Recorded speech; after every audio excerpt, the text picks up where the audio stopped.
I haven't watched too much of the Winter Olympics, but you get caught up in certain moments, and I didn't know if you saw this, Joe, the Portuguese guy who won the gold. No. And he was so proud he had it bronzed. I heard the same story with the Polish guy. Yeah, That's weird. But I don't know any Polish people, so I can't make those jokes without being anti-Polish. So this way I can say, it's okay. I know a Portuguese guy, right? That's how it works. Leave it up to you to tell an un-Polish joke. Shut up! Hi, welcome to Carnival Personnel. I'm Jacques. I'm Joe. And you know what? We started with the Olympics. Why don't we keep on the Olympic thing? I'm just going to say it. USA. I mean, it's 1980 all over again, and the country is completely swept up into the excitement of the Cinderella story winning the gold for the USA. And of course, I'm talking curling? Indeed I am. I mean, there was another gold win that happened that was pretty big. I don't remember any such that overshadows curling, really. And I joke, I kid, but it is. It is a pretty interesting story that the captain of the team didn't make the 2006 team and basically was told you're not going to be good enough. Went out and put his own team together, and so this is a great classic underdog story. It's too bad it's curling, but still. It's the cool runnings of curling. Now, as soon as I got here to do the podcast, Joe and I were talking about that, and which Joe had some a revelation. Well, I don't know if revelation's the right word. I saw this on Twitter this morning that Al Jean, one of the producers of The Simpsons, basically retweeted an article from the Daily Mirror or the Mirror UK saying The Simpsons predicted yet another event. Apparently, there was an episode of The Simpsons where Homer and Marge attend or participate in the U.S. Olympics curling team and win a gold medal. And to top it off, the silver medal went to Sweden. Also happened in 2018. So, which is pretty great. Yeah. So I'm gonna, I guess, have to go through my entire Simpsons library, every Simpsons episode ever, and find out what other things we get to look forward to in the future. They predicted Donald Trump. Sadly, they predicted that Fox would be bought out by Disney, and now this thing. So I don't know. I mean, granted, Family Guy did predict 9/11, so it's a high bar to set when it comes to animated predictions. But and why should it only be the Simpsons universe? Why can't it be like Looney Tunes predicting something? Right. Well, I mean, with the Simpsons, it's it is amazing. I mean, that's some of the things that have come true at the time were pretty far-fetching. However, they were on episode 1641, so I mean, they were bound to be right with a couple of these things. I mean, how many episodes are they up to? Gee, I mean, they're up to 27 seasons, so times 22 episodes per something crazy. Yeah, I guess we'll leave that up to our Facebook followers to tell us how many episodes we're up to for The Simpsons. No, and then the other thing, yes, with the Olympics, as we had talked about on the podcast, the best rivalry in sports. And I'm serious when I say this. This isn't being a smart ass. Is the U.S. women's hockey team versus Canada, and every gold medal. I think every gold medal since they started doing this has gone to one of those two teams. I think Canada's won the last three, beating the U.S. and then every year they play in the World Finals, and those two teams go at it. And to make the finals this year, they both won the game before 5-0. So they had a combined total 10-0, but to the two teams. But the game went to overtime, and sadly it went to a shootout, and that's a different story. It's one of the reasons I'm not a big soccer fan, because I think 3 or 4 of the last 5 World Cups have been decided on a shootout. So you play, football/soccer one way, and then it's like I can't imagine like if you went back in history and looked at like the Lakers Celtics finals from '86 being decided by like rock paper scissors, right, a dunk contest, or like honestly like a 3-point shooting thing or something like that. Right. I mean, we also are talking about a low scoring game. These are low scoring sports. Generally, I mean, yeah, and this was 2-2 going, and they played each other in preliminary rounds, and it was 2-1, and there was a mad scramble at the end. I mean, it was these two teams. I'm gonna say, and I think I already said it, like 4 out of 5 of their games is a 1-point game. I'm gonna say at least half of their games have gone to overtime. I mean, they could not be more evenly matched, and they really don't like each other. I mean, there's a real good, healthy level of disdain. And I'm blanking on the Canadian woman's name. Did you see? She just I did not. Basically ripped the silver medal off. Like they placed it on her, and she just like yanked it right off. Wow. Yeah, like on the podium. Like, yeah, no, I didn't come here for silver. Who do you think I am, Nancy Kerrigan? Oh, snap, says her knee. But yeah.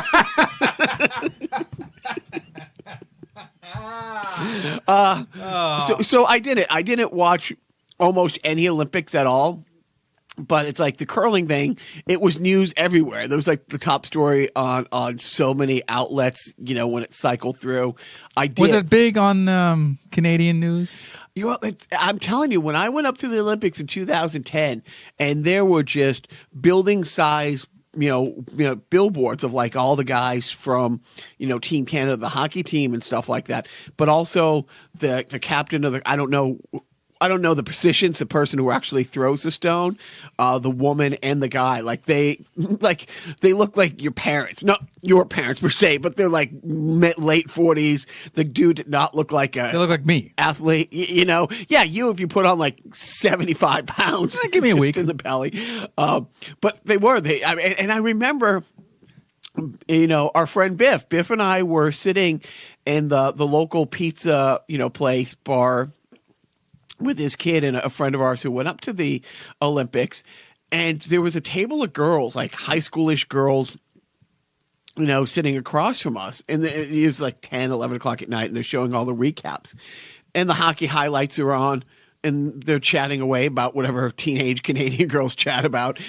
They stopped and just were entranced during the curling highlights. And I'm like, really? Is this what Canada's come to? I mean, the girls were at no interest when they were showing the hockey highlights, but curling, and they knew the guys who have the little squeegees out there and stuff like that. It's like, oh, this guy, blah, blah, blah, and he used to be on this team. It's like, oh, wow, please shoot me now. But, of course, it's Canada. Nobody shoots somebody. They're called Swiffers, by the way. They're not squeegees, okay? But the only real Olympics I had watched was that. But what is now we'll dive back into the awful, and we'll start with the Olympics. What do you think of the first lady? I'm sorry, the president's daughter. Who he wishes was the first lady. Creepy. We'll let that settle in. But she was sent over to the Olympics, sort of to rain on the parade and to bring news directly to the South Korean Prime Minister. We're hitting North Korea with all these things. You can't wait a couple days and let them finish the Olympics. You have to be a douchebag and do it right now. Honestly, it's just a douche move. It's like, you have to do it now. Okay, well, that's fucking fantastic. They must have gotten some sort of airfare deal. Right, is that what it was? But they're having her carry the flag in the closing ceremonies. Like no athlete, nobody who's trained their whole life, nobody who's sacrificed everything they have to get there. The president's daughter. She sacrificed one thing. Her soul. Yeah, well, I don't think she. But yeah, well, hey, but seriously.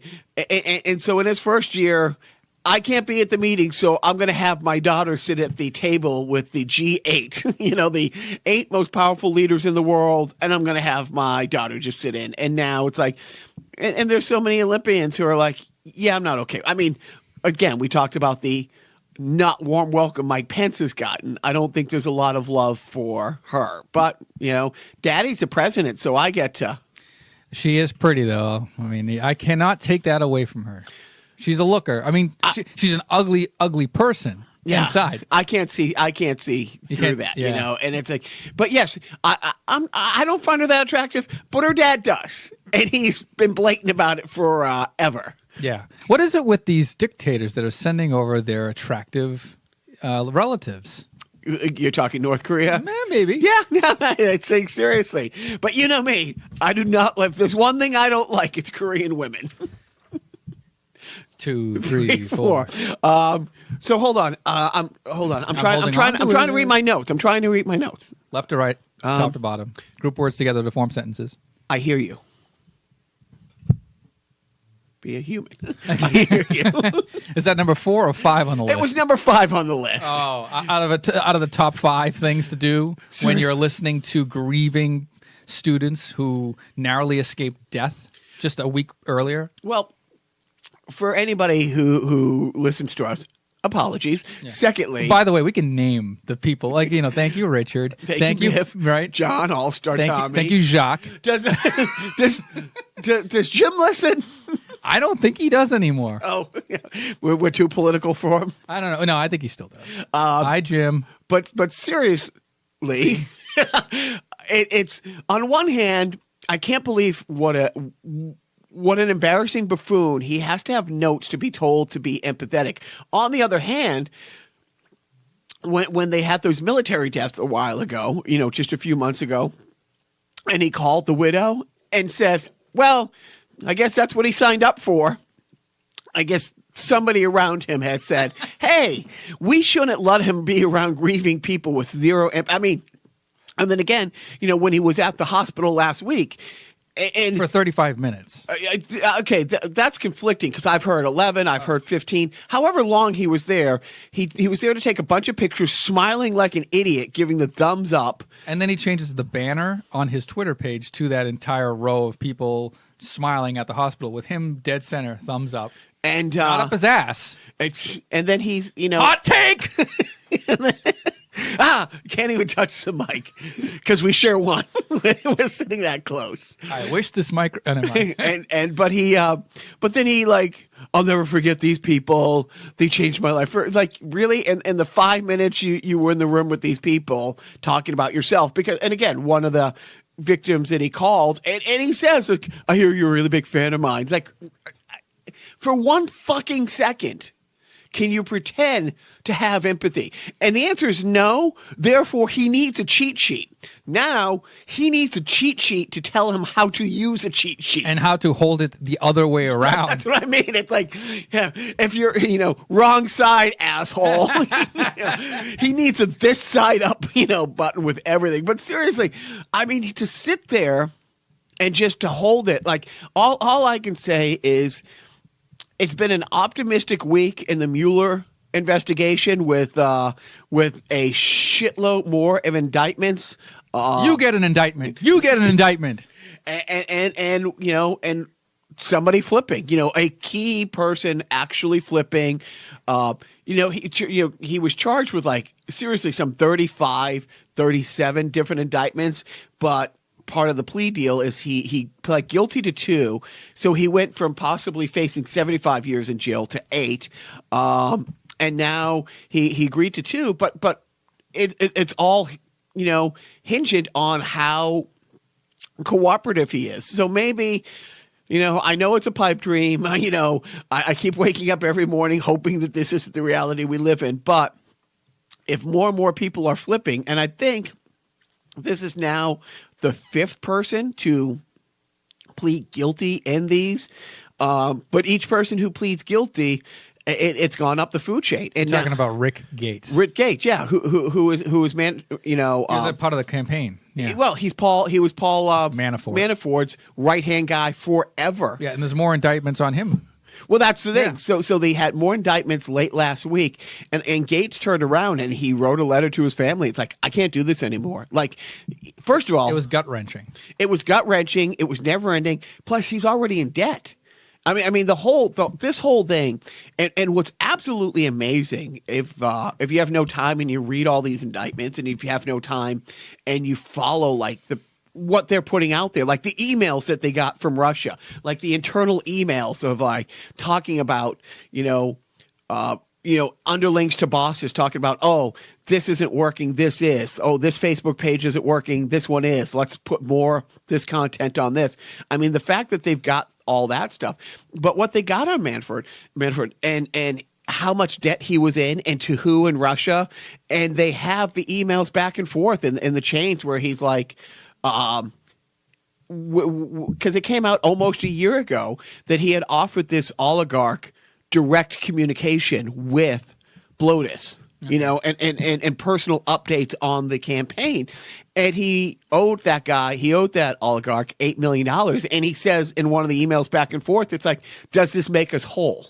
Like, does this forgive this debt? And so Gates was there the whole time. And Gates was, a financial guy who was helping him forge documents so basically the day he gets a job with a campaign, he comes up with an LLC you can incorporate in one day. There's some states you can incorporate in one day, incorporates, and then gets loans for up to, and there's somebody inside the bank who and these were all part of the indictments. It's like, here's our evidence, asshole. We're putting the cards out there. Like, they're going back and forth with the bank, and the guys from the bank, it's like, this doesn't fly. This doesn't add up. This doesn't add up. Can you just get me a clean sheet that I'll forge for you, and I'll move the numbers around to make sense? As exciting as this is to listen to, I wish you were a teenager who was affected by, Yes, sorry. something really tragic, because I mean, don't get me wrong. I'm sure our listeners would love to hear about the minutia of financial agreements between tangential campaign advisors and Russia, which, by the way, will eventually lead to Trump leaving office. I'm positive of it. And Hillary gets named president. Exactly, right. And then confetti falls from the sky everywhere in the United States. Not going to happen. But I know we can dream. But let's talk about something a little bit more pressing. Okay. And which is also populating 1/3 of our rundown, is this awful Parkland shooting and the blowback, not only with the NRA, but with the people that are sponsoring the NRA. Okay, so this is just in the past day, and again, Joe's the voice of reason. I'm the voice of boredom, actually. I just wanted to move on. And you were bored. Yes, exactly. Boredom spoke up. Okay, I don't know how many different. The only thing to deal with a bad guy with a gun is a good guy with a gun theory. But it now, I heard this a week ago, and on a couple places, and it wasn't being given a lot of credence, and it was given almost the is this an Alex Jones conspiracy theory type thing? But there was we had talked about this. There was an armed guard at the school. Now, I didn't know how big the school is. It's pretty massive. Right. So if you have one armed guard at the school and they're on the north side, second floor, just hanging out there, and somebody comes through the south side.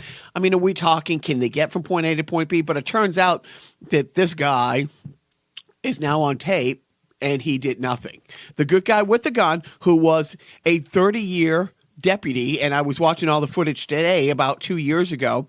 He was at a hearing and he was basically joking. Yeah, he's 30 years in. He's waiting for retirement. And honestly, he knows there's an active shooter. He has his walkie. He knows exactly what's going on, and he chooses to stay outside. Then 3 other deputies show up, and same thing. It wasn't until the county sheriff showed up and they went inside 4 minutes later. And it's like, it's a little ambiguous at the recording of this podcast whether those 3 other deputies knew that it was an active shooter, where he was he still in the building? Because what a lot of people don't talk about, the kid left. He basically pulled a quick change. Yeah. He just left with a bunch of other kids as he was just a regular student, and then he went to McDonald's, and he went someplace else, and he's on videotape ordering lunch like nothing happened. Like absolutely nothing happened. So he just left with the hordes of the kids that marched on out of there. But yeah, I mean, so there's your good guy with a gun. This is a 30-year trained police officer who knew he was outgunned. I mean, I'm not saying exactly. We're not faulting him for not going in and risking his life, because he didn't know what was going on. Like, he knew something was happening. He didn't know if there were multiple shooters. He did not know what the situation was, but he was literally one man with a gun. So the building had already been breached at that point. Right. It's not like he stopped. He couldn't stop the guy. He saw. It's not like he saw the shooter come in with a gun and then did nothing to stop him from coming in. The shooter had already been inside the building on this massive campus. Didn't know what was going on. I mean, he has since resigned. Yeah, and he was like he was like an off-duty police and semi-retired. Right, yeah, right, and that's but again, and look, if you want to go down, and I've just heard so many examples of it. The guy that the book or in the movie Sniper was based on. Yeah. I mean, he was at a shooting range with another guy who shot him. Here's the most decorated American Sniper. American Sniper. Here's a quote unquote, and I don't really think he's that good guy, but a good guy with a gun shot.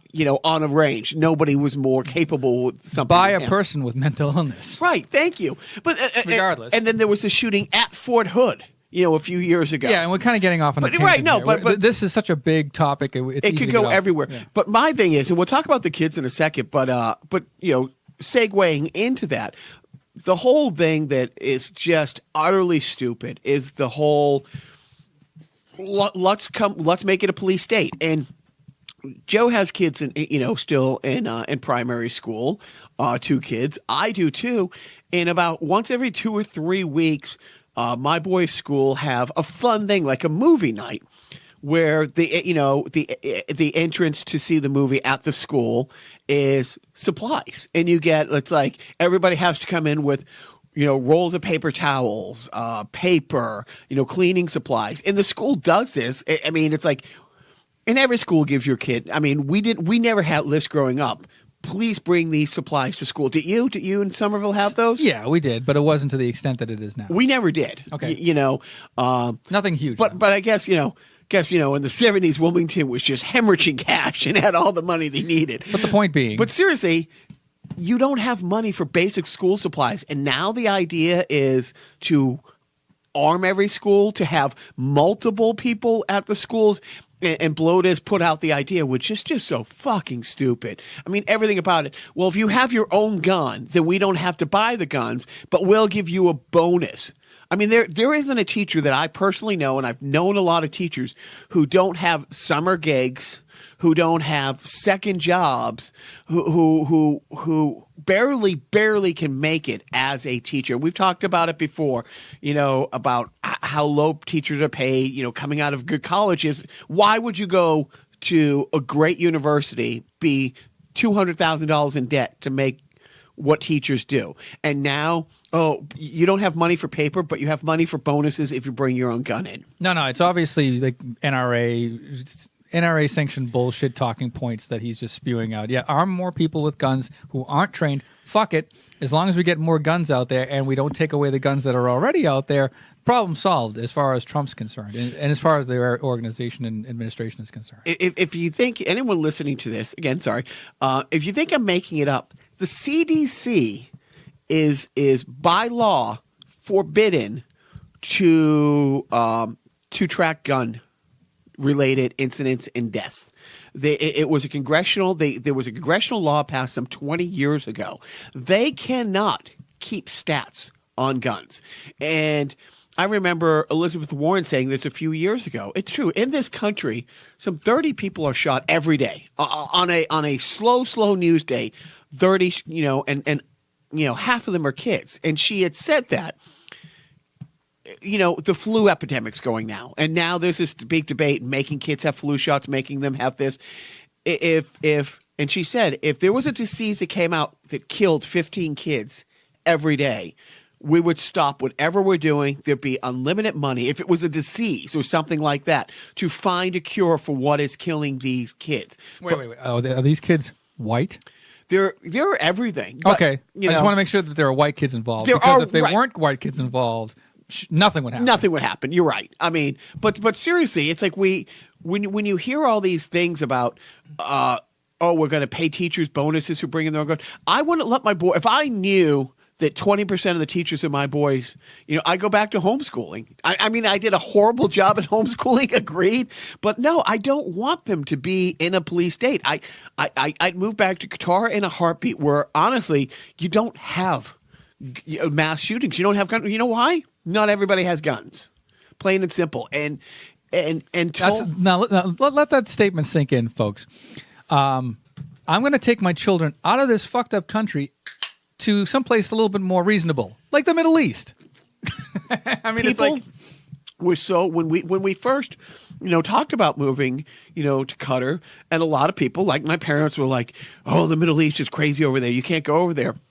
And then you do some research, and at the time, I mean, aside from this shooting, I mean, how many people in this country, like Chicago, in the city of Chicago, almost every weekend, some 50 people are involved in some gun-related thing. I mean, it's like, yes, there are some cities in this country that are war zones, and I would not move. There's some places in this country I just wouldn't move. There's no place in Qatar or Dubai or Abu Dhabi that I traveled to that I didn't feel safe, But seriously, it was weird. We were in France just a week after that big truck incident happened. And every night, we were down in Nice, in the outdoor cafe, like shopping area. 2 Jeeps pulled up, late afternoon, one at the front of the street and one at the end, before the crowds got there. And you had, military police, like they're not their police, they're military walking around carrying these weapons of war. And it's intimidating and it's off-putting. But I understand it. I can't imagine sending my boys to school and having to go through that, I get it. Lots of schools have metal detectors. But I just can't imagine posted guards with weapons of war standing at my first graders' classroom. It's not a safe and nurturing environment. And it's so fucking stupid that we're even talking. We've wasted not only your time, but our time talking about this. This is a ridiculous conversation. So let's talk about the good stuff. Let's talk about the good stuff from this awful thing. We talked about it on the podcast that we don't talk about the Vegas shooting anymore. Within 2 weeks after, we stopped talking about it. This is not going away. And why isn't it going away? Those meddling kids. Right. And they would have got away with it. And so now, within a week, the kids have gone to, oh, my God, I can't believe these poor kids, these victims, to the NRA and the GOP, the backed GOP. And Russian bots. Don't forget Russian bots. And state-run media villainizing these kids for speaking out. And my favorite thing is I saw on Twitter, like, the CNN had that town debate, and Marco Rubio, Rubio was there, and the kid asked him point blank, it's like, will you ban these? Would you sign something? Nice choice of words, by the way. Which one? Point blank. Oh, sorry. I mean, those are just so ingrained in us. But he, we're a part of the culture, man. And then Rubio saying, well, no, I don't support their agendas. I take their money because they support my agenda. It's like, no, answer the fucking question. And the kid was unrelenting. And it was great. Then some people coming out saying, oh, he's one of these crisis actors. He's an actor. And kid's like, I had a small part in Fiddler on the Roof last year at the school play. I don't really consider myself an actor. And then I remember the two best replies to tweets. One of these conservative assholes came out. It's like, if you were a parent and your son, was disrespectful and talked to a senator like that, what would you do? And I take him to Applebee's was one. but it's like, and then the great thing. Who is more disrespectful to Republican senators than Blotus? And they ran down the list of like, oh, you mean if my son said lying Ted, if my son little Marco, and he had all the list of all the things that Blotus had said. I think that was Representative Ted Lieu. Yes, it was Ted Lieu. And it's true. It's like this kid was much more respectful to Marco Rubio than Blotus has been. But of course, all the people who back Blotus completely forget that he's a name-calling twit. Right. And let us not forget the killer line that some teenager stated about the Marco Rubio situation is that we should rename all AR-15s Marco Rubio because they're easy to buy. Bam! And then that teenager gets chastised by the conservative side saying, I can't believe you're making a joke. I think Laura Ingraham was the person. She's like a conservative radio person. Yeah. Oh, Can yeah. I say that? Yeah. Are you wait, hold on a second. Let me turn up your... go ahead. I called her a cunt. Okay, thank you. I just want to make sure that we got that really loud. All right. When Joe and I started the podcast, the first 2 tests that we did we didn't air because I couldn't stop saying that word. Right. And the R word. And the R word. And the F word. Not that F word. Not Republican. but I think in this case, and this is the same woman who 2 weeks ago said that LeBron James should just shut up and dribble. And her defense is like, no, it's not racist. I said, no, the Dixie Chicks should just shut up and sing, which, by the way, fucking fantastic documentary. Shut up and sing. You got to see that. But getting back to this, these kids aren't letting it go away.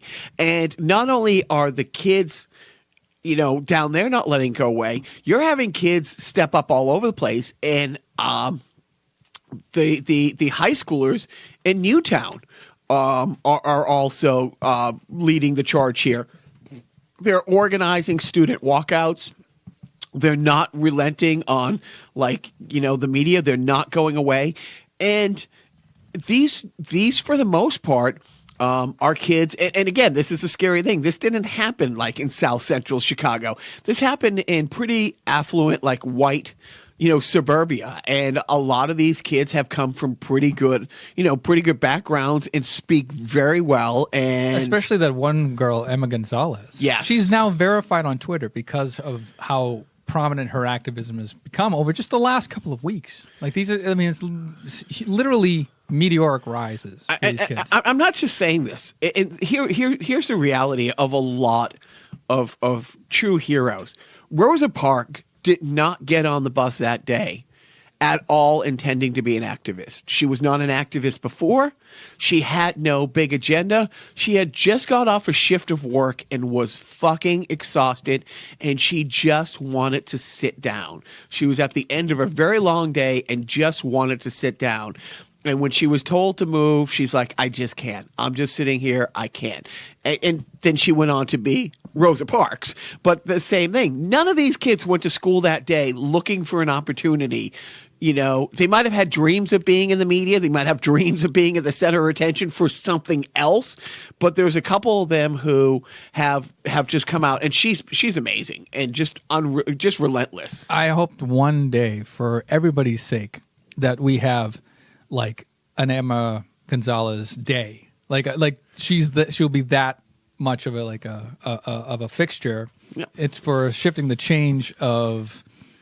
Shifting the tides of change, Joe talk, that'll actually move the needle on this stuff because, we're at a crisis here. Well, and we've been, but finally, with Newtowns, they're kindergarten, they're first grade. They couldn't speak up. And it's a lot different that this is the first time these victims are really, like I said, they're and I don't know, the Pulse nightclub and stuff like that. Why certain things happen and when they don't happen. But for whatever reason, these kids are galvanized. And I've heard so many kids speak, right here in Somerville, town Joe grew up in. I heard a kid on the radio today talking. They have a walkout on this Wednesday, and they're planning to walk out every Wednesday. They're going to get on the bus. They're going to go to school. They're going to go in the classroom. They're going to be marked in school, and then they're going to leave. And he said, we can't vote. This is our vote. This is as much as we can do. This is how we're going to vote. And like Joe and I talked before we got on the podcast, what were you saying about MIT? Oh, MIT. Well, there's been threats there's been threats made to students online, especially, that if they walk out, that, good luck getting that on your college resume and getting into a decent college. And MIT, in response, said, look, any student that's suspended because of social activism or, because of, walking out in protest of the gun violence, we will overlook that. We will not count that against you when you come to apply here. And I've seen so many people on Twitter and then different media outlets, different college professors, different high school professors at different schools saying, and people from the ACLU and stuff like that saying, we have lawyers at standby, ready to support you. We have I've seen different professors and stuff saying, I will write letters of recommendation. I will do X, Y, and Z. There's a lot of people stepping up. And and again, I'm only going to say this for 5 seconds. The whole bullshit with the NFL players kneeling and Bloatus coming out saying, just attack, like going to war with them. Absolutely relentless tweets going after the sponsors of the NFL, going after the players, going after the owners who've given him millions of dollars. Of course, he's not doing that here, but who is doing that is, again, these kids, their supporters. A lot of celebrities are stepping up. And now, Joe was running down a quick list of some major companies that are pulling the sponsorship of the NRA. Yeah, a lot of them were rental car companies like Enterprise and Hertz. Avis just recently jumped on board, and Alamo, I think. If you have an NRA like car, you got discounts. Yeah, like a AAA kind of thing. Which, by the way, I had no idea that I'm a member of the NRA. I also get a discount on a stay at a hotel or rent a car. I mean, it's just it's amazing. So it's good to see that these sponsors don't want blood on their hands anymore, and that the two big holdouts right now, as of this recording, hopefully this will be outdated, is FedEx, the package company, and Amazon, which is one of the venues that airs NRA TV. Apple TV covers it as well. Apple and Roku, and I think Hulu. I don't know if Hulu has it as well, but it's they're under fire, especially Amazon. Because they are basically one of the biggest companies, if not the biggest company in commerce, to pull NRA TV from their lineup, because it's like you said before the podcast, Jacques, would we air KKK TV? Like they're essentially, they are. Sorry, gun lovers. And if you're a member of the NRA and you listen, what? Right. But secondly, that's a terrorist organization, man. They just, compare. Just this week, if you weren't sure if they were a terrorist organization and you heard Wayne LaPierre, and Blotus also, they were at that conservative function, which, by the way, remember Smigel had the find the black guy at the Knicks game? They should do that at the. That's an easy one. Yeah, what is that? The conservative CPAC. Yeah. And you hear Blotus's just rambling old man crazy speech, but Wayne LaPierre got up there and just. He did what the NRA does: attack. And I'm dead serious. If you know anything about like Scientology and stuff like that, that's always been their main thing too. And this woman who was on the who's a spokesperson for the NRA, who was part of that town hall meeting, and she at CPAC was saying things like, "Oh, the national media love these shootings. There's nothing better for ratings than crying white mothers." Yeah, the Dana Lesh. You are just, and some of the other things that she said about the students, and again, getting back to Laura Ingraham, you are a horrible fucking person. And no, what is she? No, what is Dana Lesh? She's a cunt. Thank you. Yeah, I put her in the Ann Coulter category. Just absolutely vile. Like everything that they say is vile. And again, if for any reason, getting back to when. During the election cycle, when Blotus was going after the Khan family, and even Bill O'Reilly came out and said, "You don't go after a Gold Star family, even if they light your pants on fire. You say thank you for your service. I didn't like these pants anyways." These are children who went through something you wouldn't wish truly on anybody. You never would want to wish, I buried one of my best friends when I was 30 and had a heart condition that nobody knew about. And that was hard. That was really a life-changing, a really fucking hard thing for all of us. I can't imagine if he was a victim of if somebody came in the rink and had shot him, how much harder, if I could ever go to a rink again. You know what I mean? And it's like, these kids go back to that school next week. And if that's not fucking hard enough, you need state-run media coming after you. And getting back to the point that you had said, I 100% agree. And we've said it so many times. The NRA is a terrorist organization, and I'm doing what I can do. I tweeted out and I saw, a lot of things that you're re-forwarding and stuff like that. I buy 2 or 3 movies a month on Apple TV, and I will not buy another movie on Apple TV until they have it. And yeah, they have free speech. They have every right to put out their message if they want. I have every right to say, I will not, support an organization that supports them. Whether it moves the needle and whether this wave goes away, but I don't think it goes away this week or next week. These kids aren't relenting. Thank God for these kids. Honestly, because the reason why they're galvanized is they are the product of a whole generation. Like Columbine happened almost 20 years ago. Yeah. So these Crazy. kids were probably born. I don't think they know a world without Columbine. These kids, they don't, because they're under 18 years old. So they've grown up in this sort of school shooting culture. Wait, stop. Say that again. They've grown up in the school shooting culture. That's a thing. Yeah, why not? Yeah. That's then that should exactly that should not be a thing. But my point is, and the other facet of their galvanization is that they're fed up. They've grown up with this all their lives. It's something. It's now affected them personally. They've lost friends, but they have each other. These aren't strangers at a nightclub. These aren't strangers who have gone anonymously to a concert that they may have attended and had to escape from, and they'll have a story with them for the rest of their lives. But they don't know the other people, the other survivors. Everybody knows everybody, and they have to go back to the scene of the crime. Yeah, they have to. Until they tear the school down, which they probably will. Yeah, they did it with Newtown and stuff, and you have to. You just have look. Find the money to do that. like that's important. No, well, we got that money earmarked for other things. The wall. You fucking talk about things like the wall. No, and then we also have to give the gun money, right? Right. So we got to get the money for the guns and the things and the fuck this country, fuck the United States. Yeah, right now, with the exception of the women's hockey team and the curling team, fuck us.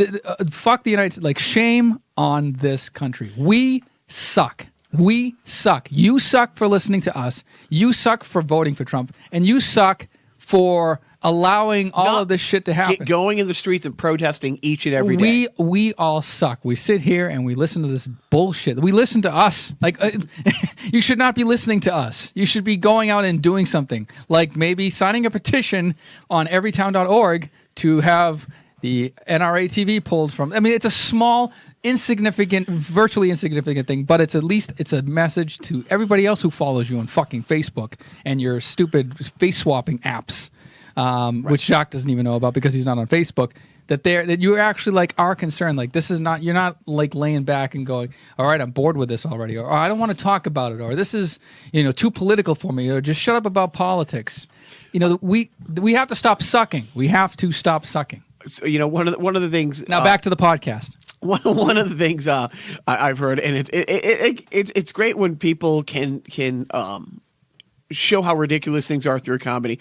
And I was listening to a woman the other day talk, Stephanie Miller's show, and she was saying women should all just start calling guns vaginas. That way the GOP will regulate them.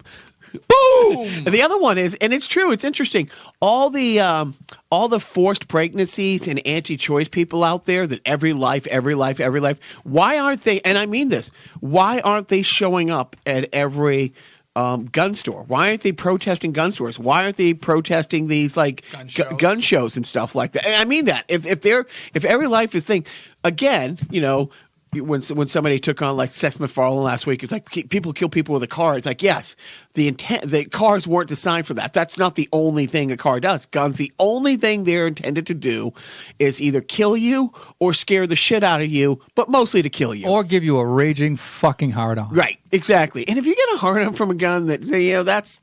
It's a little, yeah. We'll look into that. You really should, but seriously, it's just absolutely. But you heard? Did I hear? Did you hear what I hear?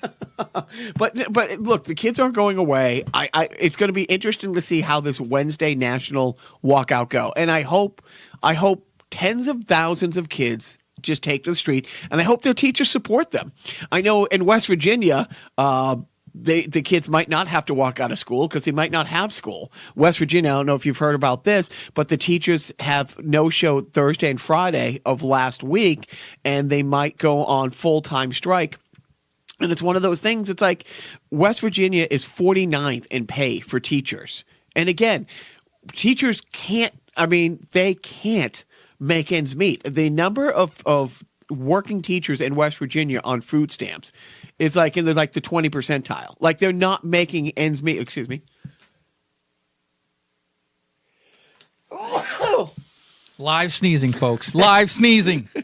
And But it's like, again, we can't even pay these people a living wage, and now we want them to be SWAT. But the kids aren't letting it go away. I hope they don't let it go away. I hope a couple of these kids like Gonzalez just step up and well, they are stepping up, but I hope that the media doesn't let it cycle out. And I don't think it's going to. I hope that this wave of kids, protesting gun violence, I hope they make guns their Vietnam. Right. Their draft card.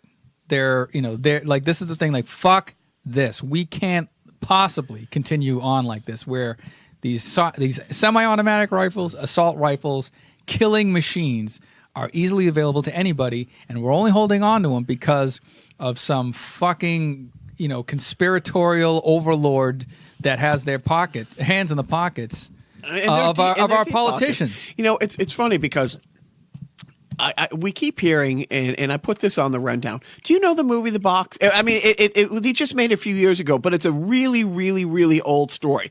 It's like a short story. It's like an old science fiction thing where a guy shows up at your house with a box that has a button in it. And in 24 hours, he's coming back to get the box. If you push the button, he comes back and gives you $1 million, tax-free. However, if you push the button, it kills somebody unknown to you. You don't know the person. You've never met the person. Would you push the button for $1 million? And then, of course, the payoff, when the person comes to get, the button from you, and they go, well, where are you taking, the button now? Oh, to somebody who's unknown to you, and it's like, okay, fucker. And I think about that. This, when I hear people say it different way, like, I got a tax cut raise. And the tax cut that some people are holding on to, I mean, we're talking, if you're making $45,000 a year, at the end of the year, it's a couple $100 that you're going to get this year. That's a subscription to NRA TV right there. For a short period of time. Now, again, we talked about, I'm not going to get into it, the tax cut for people is like a 4 or 5 year cap, and then it goes away. Corporations like Amazon, who paid zero taxes. I'm not good with numbers. You're a little better at numbers. How much was that? As far as how much did Amazon pay? What's zero divided by anything? But multiply it by 10. Right. And then so that's it's still zero. Oh. Yeah. Yeah. And I'm not good. I'm not good with math. Yeah. And in between, and I'm married to an Asian. Oh. Sorry. Who's not good at math herself? Anyways, but seriously, it's like, for a couple $100, you're turning a blind eye to Russia attacking us. You're turning a blind eye to corporations getting this tax cut for the corporations does not expire. You're letting, this party, the GOP. It's something that the GOP had to give something to the everyman to make him say, look, we're doing this for you. And everybody thinks, oh, I'm getting and like I said, I heard so many old people say this like recently, I'm getting a tax cut raise. It must have been a talking point on Fox TV, or what's the other station my parents watch? What, the OANN, One America News Network? Yeah, thank you. Or maybe it was on NRA TV. But either way, so many people are saying, oh, I'm getting a tax cut raise. I'm getting a tax cut raise. You're getting a couple $100 and you are literally saying, I'm okay with my Social Security going away. I'm okay with cutting school spending. I'm okay with cutting mental health services. Yeah, it's funny how much inflation goes up. I mean, because back in the day, it was just 30 pieces of silver. Right, exactly. Thank you. Read a book, people. Let's call it the Bible. Did you just say read the Bible? No, isn't that what Judas got for? Yeah, no. I'm just surprised that you said read the Bible. Yeah, okay. What? We are in the upside down. Don't read the Bible. All right, so I'm not going to blow a gun whistle because that we can't stop talking about it, but unfortunately we must. And okay. So let's move on to something a little bit more reverential, something a little bit more in the now. It's the last weekend of February, meaning that we're approaching the end of Black History Month. Yep. And again, I already mentioned that I saw Black Panther, so... Oh, I still have not... I'm still a racist. Racist. I'm still a racist. And I already mentioned Rosa Parks. Hey, but I would have voted for Obama a third time. Never mind. We'll get to that later. So, yeah, we've been talking about our favorite, because we want to be a comedian, yet we do nothing but two old white guys yelling at each other in the basement about politics. Hilarity! So I'm going to hit Joe with a little bit of Sharker. I'm really not sure why I still have this guy on my list, and I got to compartmentalize. But truly, Joe, I think probably one of the most influential black comics of all time, if not the most important black comic in history, would be Bill Cosby. I kind of figured you would run out of ideas. No, it's not that I run out of ideas. I debate it because it's so hard. I mean, he is a monster, an absolute monster. You're separating the art from the artist, and it's so hard to do because his it's unthinkable. But before the revelations broke, or before it came out, before a light was shown, on what a monster he is. What he's done and what a pioneer he was. I mean, the first black guy to have a credit on the opening credits of a TV show, and the shit that he went through. I mean, he was co-star of I Spy and got truly a fraction of what his co-star had. Robert Culp. Yeah. I mean, it's unbelievable. But he understood, and I've heard him talk so many times. He understood what he was doing. I mean, it wasn't surprising to him. His comedy albums. I'm dead serious. From age 5 to age 10, there was 4 or 5 comedy albums that we had of Bill Cosby, and one of them is Why Is There Air? I do not know the last time I've heard that album or CD or MP3 of it, but I think truly I could do that whole routine verbatim now, not having heard it like in 20 years. It was so amazing. And then also as a kid, Fat Albert. And if you're not careful, you just might learn something. I mean, it was groundbreaking. The Cosby Show, again, it wasn't just a great show. It wasn't a bunch of writers put this great show together. They wanted him to do a completely different show that he said, no, this is the show that I want to do. I want to portray these characters. I want to portray these characters in this way. And you used to hear on the set, how supportive he was, and also how guarded he was. I mean, I remember which one of them got thrown off the show because she couldn't get her shit together, and he was he really cared about them as people, but he really cared about the message that was going out. His philanthropy is unmatched. I mean, he used to just give tens of millions of dollars, to his old college. And I remember hearing him talk about how disappointed he was with the current generation of blacks, because he's like, yeah, you have it hard, but you're not having water cannons turned on you. You're not having this. It's like, do you have it rougher? Yes. Do you have the same opportunities? No. But you don't have half the hill to climb that our generation did. Get off your ass and get out there. I mean, he was putting his money where his mouth is. And then, but if you want to just stick to the comedy aspect of it, the guy was a fucking genius. Again, as we talked before, some of the comedians that we love, like the Richard Pryor, Michael,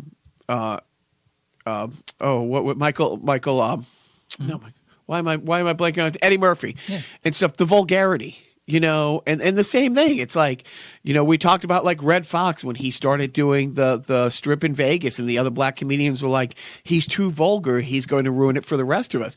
I mean, Cosby was completely as clean could be, and absolutely hysterical. I mean, and he was groundbreaking at the same time. I mean, he talked about, I remember this one thing about his whole routine about Midol. I mean, he didn't shy away, from other things. But yeah, I mean, it's hard. It's hard. On one hand, TV isn't where it is. Blacks in TV and media and movies aren't where they are. We're not, I shouldn't say they, we aren't where we are today. And we still have a long way to go. And I think this year, things with the Black Panthers is groundbreaking and changing. But what he did in the 60s as a comedian, as a touring comedian, as a TV personality, so he was big in the 60s, Fat Albert all through the 70s. The Cosby Show was probably one of the biggest shows of the 80s. So for, 3-4 decades, this guy was, paved the way for a lot to come. Yeah, I mean, it's a great eulogy for Bill Cosby had he died before all of this stuff came out. Right. So, I mean, I know it's hard to it's hard to praise Caesar when we've come to bury him. But unfortunately, he did. Yeah, I mean, not unfortunately. Yeah, he did a lot of good. Unfortunately, he also did a lot of bad for a lot of people, and that's just going to be his legacy for a whole generation. And for generations to come. Like, long after we've shuffled off this mortal coil, I don't even know if Bill Cosby will be known for, will he be famous or infamous? Infamous. I think it's overshadowed. Nobody talks about Hitler's paintings. Yeah.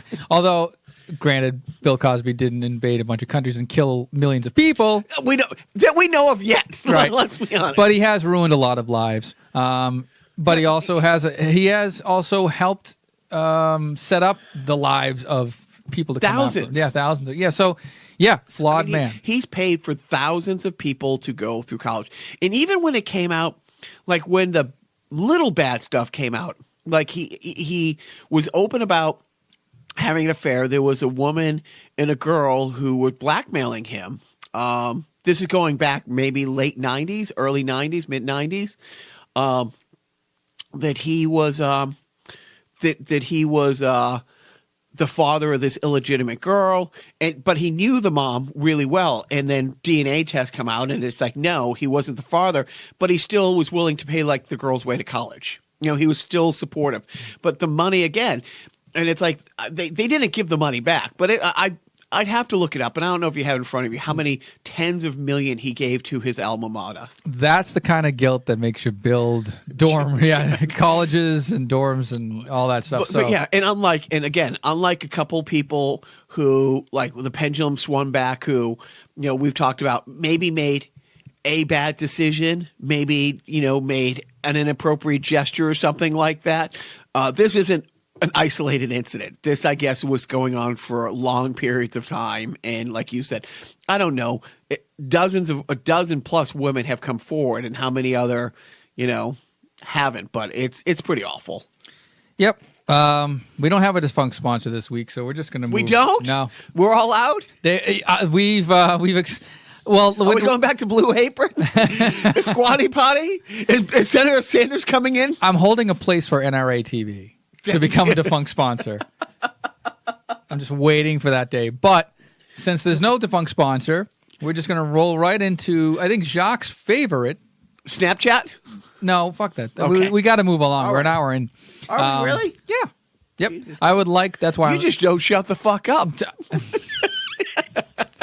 It's like you're a Black Panther attendee. Yes, exactly. Now, shut up. Oh, Christ. Sport? Talk more sport? No. Okay. We're not getting into this week's moment in WHA, which this week's WHA talking point could be any week, because I don't know if it actually happened this week. So, and I think maybe one person would actually call me out on it. All right. Well, this is your show, so you tell me what I want to listen to. I, going down the list, think you want to do a random video game review.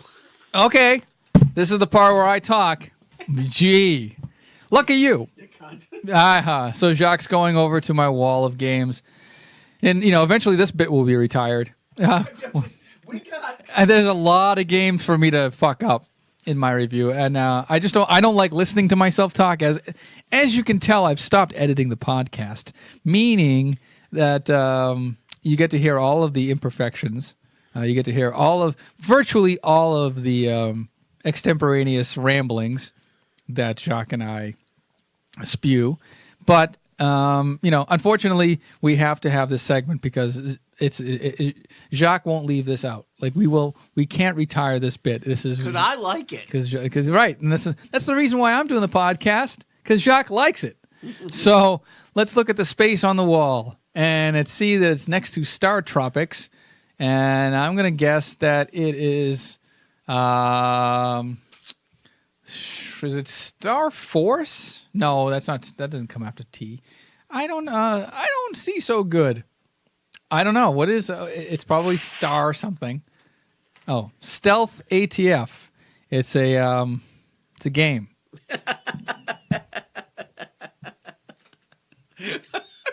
You haven't played it.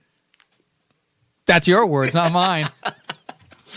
Well, then give it an accurate review. Tell me a little bit about the boot up window. Well, yeah, exactly. So this is like Bart Simpson doing the book report.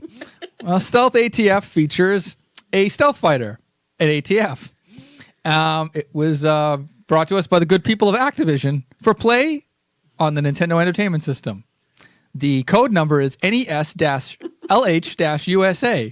And did you know that you're not supposed to store these carts in extreme temperatures or immerse them in water? And do not clean them with such things as benzene, thinner, alcohol, or other such solvents?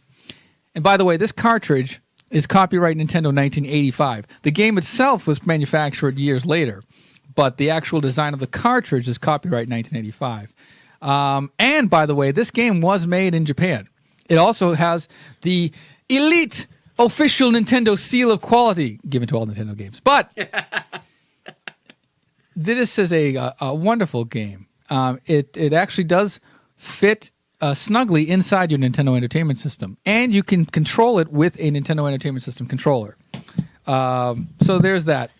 And on the Joe Lorenco star rating of 1 star being the worst game in the world. Can you just rate what the back of the game said? I give the back of the game 5 stars. By the way, the back of the cartridge is held together with 3.5 millimeter security screws.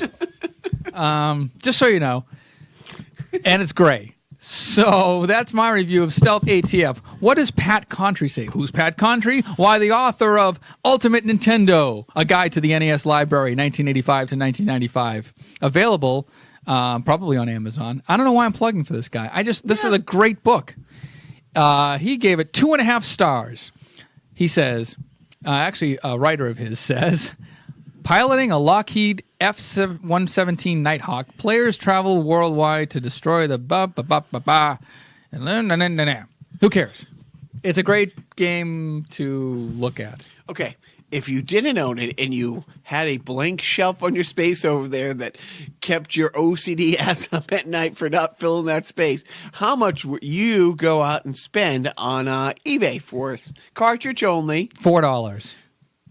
$11.69. Well, I think it's the 3 screws that hold it. Oh, right. that really put the price over it. So you watching any TV, Joseph? I am. I'm watching a little bit of Netflix, and I saw the premiere episode of the weekly new series, The Joel McHale Show with Joel McHale. And thoughts? Is it? It's talk soup. I mean, it's the soup. It's the soup. It's the soup with it's all pop culture, some internet. Obviously Tosh.0 was derivative of the soup, but this has a very Tosh.0 feel, but it also has a very soup. Did the soup have an audience? It did. Okay. Little brag. Management and I went. Keep the story under 20 minutes. We went a couple times. Oh, great! And it's a lot of fun. Yeah, it's a lot of fun. So this premiere episode has a couple of celebrity cameos, not Joel McHale not included, but it's good. There's a pre-tape bit where he tours the Netflix compound and runs into other Netflix stars doing non-Netflix things. It's funny, and he gets to say the word. He gets to say your new favorite word. Oh, he does. He gets to say the C word. Oh, yes. I don't mean crap. Right, but it's actually the K word because it's the Afrikaans version, the word for child. Oh. Yeah, the South African language. There's a whole bit. It's funny. I laughed out loud a couple of times, but I also laugh out loud at jingling keys. So take that for what it's worth. But it's great. And in honor of Black History Month, I say Joel McHale with Joel McHale is my Netflix pick of the week. Jacques, what's your Netflix pick of the week? Not Netflix pick. It's a Redbox. I rented Suburbicon with Matt Damon, directed by George Clooney. It's a period piece and takes place late 40s, early 50s. Oh, I thought you meant it comes once every 28 days. Shut up. No, in my head I'm like, As soon as I said pure beans, I'm like, am I gonna take my own bait? Nope, Joe did it for me. Thank you for playing along. What's Suburbicon? It's yeah, it's an interesting little tale about it's white, really crazy white suburbia. It's like when suburbia started. It's the post-war, these quick throw them together little 2-bedroom, 1-bath, houses, track housing, some people called it, but it's the start of suburban sprawl. And, Matt Damon's wife, gets killed in like a home invasion robbery. And it goes on from there. At the same time, a black family moves in across the street, and that is the end of the world. It is the end. Like, Matt Damon's character and family aren't caught up in it, but the rest of the neighborhood is just furious, and they're trying to plot ways to drive the black family out. All the while, so it's a little spoilerish, but if you've seen any of the previews, there's a lot of mischief that goes on in the Matt Damon household. A lot of people meet their demise by various ways, and mob and all this stuff. So they're awful people that are the result of lots of people dying, but it's the black people across the street just wanting to raise their, and it's kind of, one of those things. And then it's great. Then there's a lot of, all these people dying and stuff like that. And the news people start covering it, and like the man on the street interview, well, none of this happened before they moved in. It's like nothing to do with it. Nothing to do with the white mob, you know what I mean, and the gangsters and right. They're solely scapegoats for all the awful things that are happening in Matt Damon's house. Right. So and that nobody knows, are going around, but it's like, oh, well, this person died across town in a car accident. Nobody died in a car accident before the black people moved. They were color folks. All right, good. They were color folks back then. But it's good. I mean, it's really good. And it was one of those things until the ending credits come up. It's like, oh, that's right. I forgot that George Clooney had directed that. It was good. It's and I like Matt Damon. It's great when an actor you like does a kind of a different role where you're like, oh, God, I really don't like him. Right. It is what it is. So yeah, Suburbicon. I highly recommend. It's well worth the $1.50 that I spent to get it out of Redbox. So and it was. With Redbox, the $1.50 rental usually turns into $6 by the time I remember to actually go back and drop it off. That's how they get you. It was good while it lasted. Anyway, you got a parenting tip, Joe? I would just say put your hands on your head. My parenting tip for kids, actually. This is more of a kid tip. Okay. When you go to school, make sure to hit the deck. Is it sad that my kids know what running serpentine means? Oh my God. Yeah, it's harder to hit a moving target. And honestly, my little guy was like, and I don't know if somebody talked about this, but we've always played like, Nerf guns, which I don't let in the house, and I hate that. It's like one of the parenting things that I've stuck by. It's like, no, you can veg out to video games, but I'm not for, these. But when they go to a friend's house and I'll run, serpentine, run serpentine. What's your parenting tip? My parenting tip of the week is don't relent when you say, hey, don't pull the cord out of the back of the iPad like that. You're going to break the cord. Or don't pull the cord out of the DS like that. You're going to, because they yank things out of the wall and then it breaks. I'm not going to go buy a new cord. So we have a dead DS because I'm like, no, I'm not going to go buy one of those. If you want to buy one of those. So I let little guys return the cans today, Does he hate these cans? He hates these. We don't have a defective can. We have a defective poison. Bringing it back to the gun thing. Jackie Mason, 1978. 78, yeah. I think 78. What was that movie? Anyways, that would be my parenting tip. I do want to say one more time. It's like, take note of what these kids are doing. You do have a voice. And I've literally in the past week had an experience 2 weeks ago where I had a bad thing with somebody used my cart with Best Buy. I responded on Twitter. I've called, and I dealt with Best Buy. I got nowhere. I put it on Twitter, and I got instantly 2 different departments of Best Buy reaching back out to me saying, can I direct message you? Can I talk? Can I help the situation? People listen when you put it out there. Social media can work. Take a couple minutes and just either respond to somebody, sign a petition, hashtag, Apple TV or Amazon and say, I'm canceling my Amazon Prime if you keep, and that's what management is going to do. She has Amazon Prime membership. It's like, and she's writing saying, I'm not going to renew my Amazon Prime if you offer this. Because you wouldn't offer if they had pro-Nazi TV. Yeah, and in that same token, if you don't like guns, if you don't like not so much all guns, just irresponsible gun sales, weapons of war, don't be afraid to, like you said, you want to get some movement, you want to move the needle, put it on Twitter. Don't forget to tweet the NRA about it. I'm sure that they'll respond to you in kind, just like Best Buy responded to you. I'm serious. I was not expecting Best Buy to do it. It just came up on my Twitter timeline. It was an ad. And I'm like, oh, by the way, if anyone wants to direct message me, I had my car stolen and I've dealt with the police, and Best Buy isn't responding even though the detectives in my town have it, blah, blah, blah. And they wrote back, no, but seriously, you got all these celebrities. If you like, I'm sure you like a celebrity on Facebook or Twitter who's doing these things. These hashtags actually can move the needle. Support kids. If you know a kid who's planning on walk out of school, say, great, good, do it. My son's a senior in high school. I don't know if they're planning a walkout, but I'm all for it. Good. And I'm planning on walking out of this podcast soon if we don't fucking end it. Leave it a dump. But more importantly, Joseph, do not forget. Oh, I forgot.